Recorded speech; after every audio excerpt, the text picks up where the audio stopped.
Alam mo ba na may lalaking nagsabi sa mga doktor na pinatay na siya bago pa man siya namatay?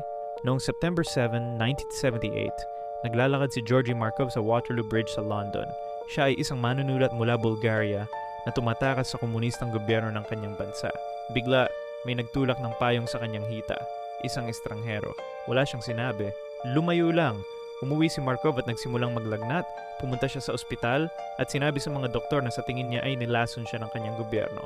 Hindi siya pinaniwalaan. 3 araw pagkatapos, patay na siya. Nang buksan ng mga doktor ang kanyang katawan, nahanap nila ito. Isang maliit na bala kasing liit ng ulo ng karayom, nakatanim sa kanyang hita, puno ng resin, isa sa pinaka nakamamatay na lason sa mundo. Ang sandatang iyon ay hindi pa nakikita ng kanluran noon. Ginawa ito ng Bulgarian Secret Police na tinutulungan ng KGB. Napatunayan siyang tama, ngunit patay na siya nang mangyari iyon. Ganyang gumagana ang Cold War, hindi sa digmaan, sa isang payong, sa isang tulay, sa tanghali.